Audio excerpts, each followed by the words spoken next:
दोस्तों वो दिन था 2 अक्टूबर 1988। बी आर चोपड़ा महाभारत को टीवी पर लेकर आते हैं, जिसके बाद टीवी के इतिहास में वो बदलाव आता है जो पहले कभी नहीं हुआ था। जब इस शो का प्रसारण हुआ करता था तब सड़कें सूनी पड़ जाया करती थी। लोग इस शो को देखने के लिए ना सिर्फ नए टीवी खरीद रहे थे बल्कि अपने दफ्तर से जल्दी छुट्टी लेकर घर पहुंच जाया करते थे। महाभारत सबसे ज्यादा देखे जाने वाला शो बन चुका था। इसे निर्देशन, स्क्रीन प्ले, अभिनय और प्रोडक्शन क्वालिटी जैसे हर क्षेत्र में पुरस्कार मिला। साथ ही इसे बेस्ट पॉपुलर टीवी प्रोग्राम के लिए भी नेशनल अवार्ड से सम्मानित किया गया था।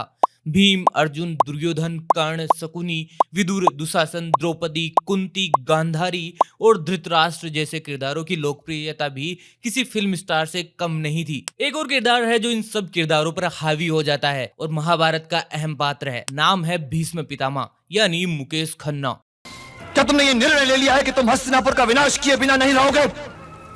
अरे पुत्र, जिस सिंहासन पर बैठे हो उसके नीचे तो आग न जलाओ। 1988 से 1990 तक यानी पूरे 2 साल ये शो चलता है। खत्म भी हो जाता है, लेकिन मुकेश खन्ना के निभाए भीष्म पितामह के किरदार की छाप टीवी और फिल्मी दुनिया पर ऐसी पड़ती है कि मुकेश के लिए उनके पास और कोई काम ही नहीं रहता। मुकेश की पितामह की इमेज इतनी मजबूत हो चुकी थी कि उससे बाहर आना बिल्कुल नामुमकिन था। भरी जवानी में मुकेश के पास बूढ़ों के रोल ऑफर होने लगे थे, जैसे हीरो हीरोइन का पिता, विलेन का पिता या कोई दूसरा बूढ़ा। एक वक्त तो मुकेश ने ये रोल निभाए भी, लेकिन अब उन्हें लगता था कि उनकी इमेज खराब हो चुकी है तो उन्होंने ऐसे ऑफर ठुकराने शुरू कर दिए। बस फिर क्या था, उन्हें काम मिलना ही बंद हो गया। लेकिन फिर आया साल 1997।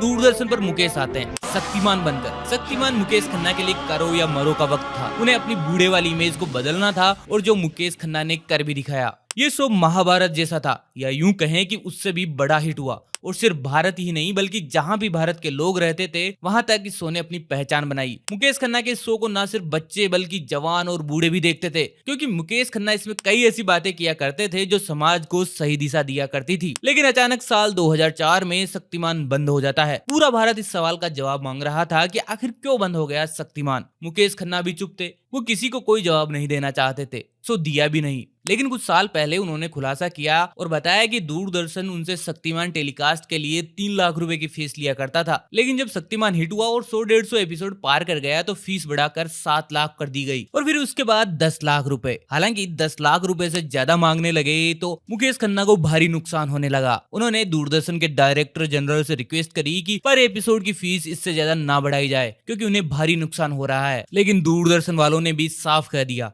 कि या तो ज्यादा फीस दी जाए, अदरवाइज साहब आप अपना शो अपने पास रखिए। बस फिर क्या था, मुकेश खन्ना को मजबूरी में इस शो को बंद करना पड़ा, जिस वजह से शक्तिमान की कहानी भी अधूरी रह गई। आपको बता दें कि शक्तिमान अभी तक टीवी पर दिखाए जाने वाले सबसे हिट शोज में से एक है, लेकिन कुछ लालची लोगों ने टीवी से उनका शक्तिमान छीन लिया और मुकेश खन्ना से उनका काम। दोस्तों, क्या आप भी शक्तिमान के फैन थे? तो कमेंट करके बताइए कि शो में शक्तिमान की गर्लफ्रेंड का क्या नाम था। और हाँ दोस्तों, हमारे चैनल को जरूर सब्सक्राइब कीजिए ताकि नए आने वाले वीडियोस मिले आपको सबसे पहले।